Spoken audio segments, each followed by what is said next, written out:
یا اشرف سرکار یا آٹھویں صدی ہجری کے اوائل میں چرخ ولایت پر ایک ایسی عظیم الشان و عبقری ہستی رشک شمس و قمر بن کر رونما و جلوہ بار ہوئی، جس کی چمک و دمک اور ضیاء پاشیوں نے باشندگان عالم کو ورطۂ حیرت میں ڈالنے کے ساتھ اپنی جانب متوجہ و راغب ہونے پر مجبور کر دیا۔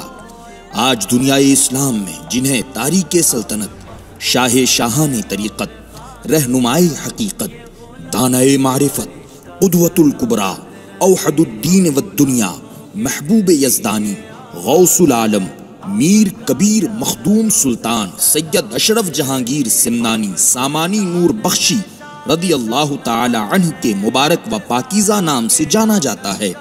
آپ نسباً حسینی، مسلکاً حنفی اور مشرباً چشتی بزرگ ہیں۔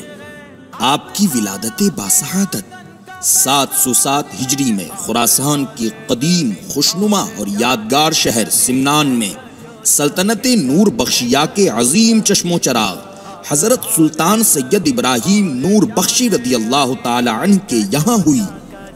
مجذوب وقت حضرت ابراہیم شاہ رحمت اللہ علیہ کی دعا سے 12 سال کے بعد فرزند کی پیدائش پر سلطان کی خوشی کی انتہا نہ رہی۔ آپ نے ابتدائی تعلیم شاہی روایت کے مطابق گھر میں حاصل کی۔ محض 7 سال کی عمر میں قرأت سبع کے ساتھ قرآن پاک کو حفظ کر لیا اور 14 سال کی عمر میں جملہ مروجہ معقول و منقول علوم پر عبور حاصل کر لیا۔ روحانی تربیت کے لیے حضرت خواجہ علاء الدولہ سمنانی رضی اللہ عنہ کی خدمت میں حاضری کو معمول بنایا۔ اسی دوران آپ کے والد سلطان سید ابراہیم کی وفات ہو گئی اور بادل ناخواستہ تخت شاہی کو سنبھالنا پڑا۔ فقر و درویشی کی طرف میلان کی وجہ سے تخت حکومت راس نہ آیا۔ بالآخر حضرت خضر علیہ السلام کے ایما پر ترک سلطنت کر کے اپنے برادر خرد حضرت سید عارف محمد کو سریر سلطنت پر مطمئن کیا اور خود فقر و عرفان کی راہ اختیار کی۔ چنانچہ والدہ ماجدہ حضرت بی بی سیدہ خدیجہ رضی اللہ تعالی عنہا کی خواہش کے مطابق شوکت شاہانہ و دبدبہ خسروانہ کے ساتھ نشان و نقارہ اور 12,000 فوج کے ہمراہ نکلے۔ اس وقت والدہ ماجدہ نے دعا دی، ملک عرفاں پہ کامیابی ہو، ملک عرفاں پہ کامیابی ہو، فقر کی راہ طے شتابی ہو۔ 3 منزل کے بعد سب کو رخصت فرما کر تنے تنہا ہندوستان کا رخ کیا اور سمرقند کے راستے نواحی ملتان کے قصبہ اوٹ شریف پہنچے اور حضرت سید جلال الدین مخدوم جہانیہ جہاں گشت رضی اللہ تعالی عنہ سے ملاقات ہوئی۔ وہاں پر آپ نے چند دن قیام کیا۔ اس دوران مخدوم جہانیہ جہاں گشت نے آپ کو نعمت باطنی سے سرفراز کیا اور فرمایا، ملی نعمتیں مجھ کو جتنے ولی سے، ملی نعمتیں مجھ کو جتنے ولی سے، عطا کر دیا تم کو شوق دلی سے۔ اور ارشاد فرمایا، فرزند اشرف جلدی کرو، برادرم علاء الحق والدین گنج نبات آپ کا شدت سے انتظار کر رہے ہیں۔ چنانچہ وہاں سے رخصت ہو کر شب و روز سفر کے مرحلے طے کرتے ہوئے دہلی اور دہلی سے بہار پہنچے اور مخدوم الملک حضرت شیخ شرف الدین یحییٰ منیری رضی اللہ تعالی عنہ کی وصیت کے مطابق ان کی نماز جنازہ پڑھائی اور روحانی فیضان حاصل کر کے اپنے شیخ کی جانب روانہ ہوئے۔ جب شیخ کی نگری پنڈوا شریف کے قریب پہنچے تو شیخ علاء الحق والدین گنج نبات رضی اللہ تعالی عنہ نے اپنے خلفاء و مریدین کے ہمراہ آگے بڑھ کر استقبال کیا اور کمال اعزاز کے ساتھ خانقاہ لائے۔ شیخ نے ارشاد فرمایا، فرزند اشرف جب سے آپ نے شہر سمنان چھوڑا ہے اور جتنی منزل طے کی ہے میں ہر منزل میں آپ کے ساتھ رہا ہوں۔ پھر شیخ نے آپ کو چشتیہ روایت کے مطابق بیعت کی اور اپنی عظیم خلافت و اجازت سے بھی سرفراز فرمایا۔ حضور مخدوم سمنا 12 سال تک اپنے مرشد و مربی کی صحبت و خدمت میں رہے اور خوب اکتساب فیض کیا۔ پھر شیخ کی اجازت لے کر سیر عالم کے لیے نکلے اور پوری دنیا کا دورہ فرمایا۔ اس دوران لاکھوں لوگوں کو راہ راست پر گامزن فرمایا اور مختلف زبانوں میں ہزاروں کتابیں تصنیف فرمائی۔ سیر و سیاحت اور ترویج و اشاعت کا سلسلہ اسی طرح کئی سال تک جاری رہا۔ اسی دوران ایک مرتبہ آپ کی آمد خراسان کے شہر حامہ شریف میں ہوئی، جہاں پر آپ کی خالہ زاد بہن رہتی تھی جو اولاد غوث اعظم حضرت سید عبد الغفور حسن جیلانی رضی اللہ عنہ سے منسوب تھی۔ ان کے گھر تشریف لے گئے اور چند دن قیام فرمایا۔ قیام کے دوران ایک 12 سال کا سعادت مند لڑکا آپ کی خدمت میں پیش رہتا اور آداب کو ہمہ وقت ملحوظ خاطر رکھتا۔